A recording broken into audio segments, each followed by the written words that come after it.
হরে কৃষ্ণ। সুধী ভক্তবৃন্দ, আজকের আলোচ্য বিষয় ভগবদ গীতা, শ্রীমদ্ ভাগবত, চৈতন্য চরিতামৃত। এরকম আমাদের যে বৈদিক শাস্ত্রসমূহ আছে, সেগুলো যদি কারো বাড়িতে থাকে, বিশেষ করে ভগবদ গীতা অধিকাংশ সনাতন ধর্ম অবলম্বীদের বাড়িতে আছে, তো সেটা যদি লাল কাপড় দিয়ে পেঁচিয়ে না রাখি, লাল কাপড় দিয়ে ঢেকে না রাখি, তাহলে কি আমাদের পাপ হবে?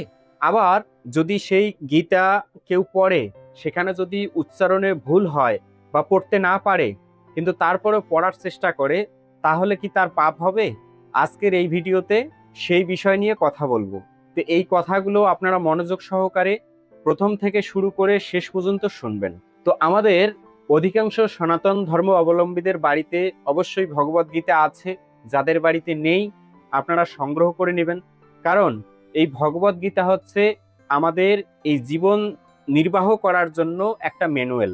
মনে করুন, আপনি কোনোখানে একটা গাড়ি কিনতে যাবেন, একটা মোবাইল কিনতে যাবেন, একটা ক্যামেরা কিনতে যাবেন, মানে যা কিনবেন এখন, সেটার সাথে একটা ম্যানুয়াল দেওয়া হয়। মানে এটা কিভাবে চালাতে হবে সেই নিয়ম সেখানে লেখা থাকে, যে এইভাবে চালাবেন, এভাবে কারেন্টের কানেকশন দিবেন, এটা এভাবে খুলবেন।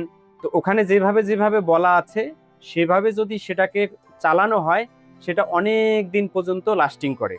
ঠিক সেই রকম আমরা যে এই মনুষ্য জন্ম লাভ করেছি, এই মনুষ্য জন্মকে আমরা সুন্দরভাবে অতিবাহিত করার জন্য এই ভগবদ গীতার জ্ঞান অপরিহার্য।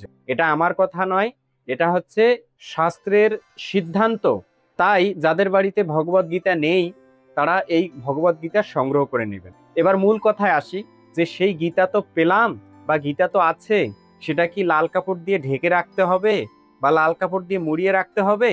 যদি না রাখি, তাহলে আমাদের পাপ হবে কি? দেখুন, এরকম অনেক বাড়িতে দেখা যায়, বিশেষ করে গ্রামের বাড়িতে দেখা যায়, যে এরকম লাল কাপড় দিয়ে পেঁচিয়ে আসনে রেখে দিয়েছে বা এমন একটা স্থানে রেখেছে, সেখানে উই পোকা, বিভিন্ন রকমের পিঁপড়া সেখানে গিয়ে বাসা বাঁধে। অনেক সময় জল পড়ে সেই গীতার পাতাগুলো নষ্ট হয়ে যায়।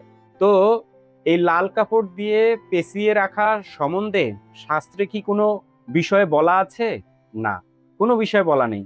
এটা লাল কাপড় দিয়ে পেঁচিয়ে রাখার উদ্দেশ্য হচ্ছে লাল কাপড়টাকে একটা মাঙ্গলিক কাপড় হিসাবে, মানে লাল রংটাকে মাঙ্গলিক রং হিসাবে ধরা হয়। এই জন্য ভগবদ গীতা, শ্রীমদ্ ভাগবত, চৈতন্য চরিতামৃত অধিকাংশ আমরা সময় দেখতে পারি যে লাল কাপড় দিয়ে পেঁচিয়ে রাখা হয়েছে। তো অনেকে কি করে, লাল কাপড় দিয়ে এমন ভাবে পেঁচিয়ে রেখেছে, সেটা কবে যে রেখেছে তিনিও জানে না। তো এরকমটি করা উচিত নয়। এটা রাখার উদ্দেশ্য হচ্ছে যে আমি এই ভগবদ গীতা, ভাগবত, এই শাস্ত্র সমূহকে বিশেষ বিশেষভাবে শ্রদ্ধা জ্ঞাপন করি, তার পবিত্রতা রাখার চেষ্টা করি। এটা শাস্ত্রের প্রতি একটা আমাদের ভক্তি। কারো যদি এরকম ভক্তি থাকে, তাহলে অবশ্যই শাস্ত্রের যে জ্ঞান, সেটা আহরণ করতে পারবে। এটা হচ্ছে প্রাথমিক স্তর। এমন নয় যে আপনি প্রতিদিন গীতা মুছবেন, গীতা সুন্দরভাবে রাখবেন, এর মাধ্যমে আপনার ভগবদ গীতার জ্ঞান লাভ হয়ে যাবে, এরকমটি নয়। অন্তত পক্ষে প্রতিদিন একটি করে শ্লোক আপনারা পাঠ করবেন। তো সেই পাঠের মধ্যে যদি কখনো ভুল হয়ে যায়, অনেকে বলে যে আমি ভগবদ গীতা পড়তে যাব, সেখানে যদি আমার ভুল হয়ে যায়, তখন তো আমার পাপ হয়ে যাবে। তাহলে আমি করব কিভাবে? আমি তো এরকম লেখাপড়া ভালোভাবে জানি না।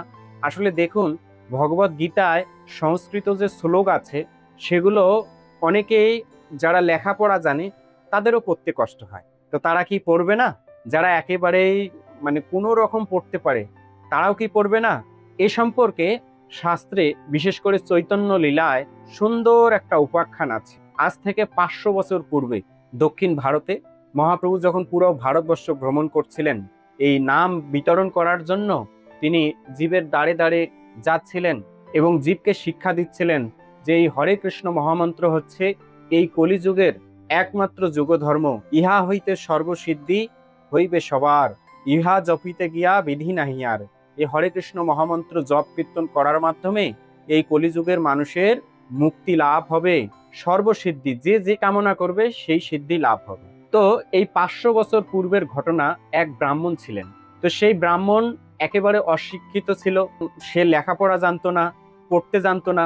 কিন্তু তার গুরুদেব তাকে বলেছে যে দেখো বাবা, তুমি প্রতিদিন এই ভগবদ গীতা পড়বে, একটি করে শ্লোক হলেও পড়বে, যেন এই ভগবদ গীতার জ্ঞান তুমি লাভ করতে পারো। তো গুরুর আদেশ রক্ষা করার জন্য সেই ব্যক্তিটি মানে সেই ব্রাহ্মণ এই ভগবদ গীতা প্রতিদিন খুলে বসে থাকতেন।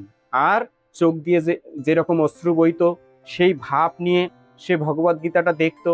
আর আশেপাশে যারা আছে তারা এসে তাকে বলতো যে রে, তুমি লেখাপড়া জানো না, অশিক্ষিত মূর্খ, তুমি ভগবদ গীতার কি বুঝবে, তুমি পড়তে জানো না, শুধু শুধু কান্না করো। তো সেই লোকটি কোনো কিছুই বলছেন না, কিন্তু মহাপ্রভু সেটা লক্ষ্য করেছেন যে এই ব্যক্তিটি প্রতিদিন এই ভগবদ গীতা সামনে নিয়ে কান্না করে। তো তখন মহাপ্রভু 1 দিন 2 দিন 3 দিন 4 দিন এভাবে অনেক দিন অতিবাহিত হয়েছে। তো একদিন মহাপ্রভু সেই ব্রাহ্মণকে জিজ্ঞাসা করছে, তুমি পড়তে জানো না, তো অথচ গীতা খুলে তুমি এটা দেখে কান্না করো কেন? তখন সেই ব্রাহ্মণটি মহাপ্রভুকে বলছেন যে মহাপ্রভু, আমি তো অশিক্ষিত মূর্খ, লেখাপড়া জানি না, সবাই আমাকে এই কথাই বলে। তো আমি তাদের উত্তর দেই না, কারণ সকলেই জানে আমি মূর্খ। কিন্তু আমিও জানি আমি মূর্খ। এখানে একটা বিষয় যে যখনই আমি ভগবদ গীতাটা খুলি, আমার গুরুদেব যেহেতু আমাকে বলেছে যে প্রতিদিন এই ভগবদ গীতা অধ্যয়ন করতে, এই গীতা খোলার পরে দেখি যে ভগবান শ্রীকৃষ্ণ অর্জুনের রথে সারথি হয়েছে। যিনি অনন্ত কোটি বিশ্ব ব্রহ্মাণ্ডের মালিক, সেই ভগবান শ্রীকৃষ্ণ তার ভক্তের সারথি, রথের চালক হয়েছে। আর অর্জুন যা যা বলছে ভগবান শ্রীকৃষ্ণ সেটাই শুনছে, তার উপদেশ শুনছে।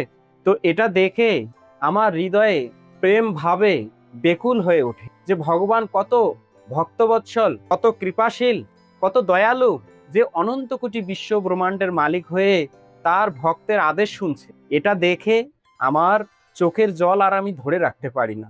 এরকম করে মহাপ্রভুকে বলছে। তো তখন মহাপ্রভু বললেন যে দেখো, তুমি এই ভগবদ গীতার পরম ভাব, পরম তত্ত্ব হৃদয়ঙ্গম করেছো।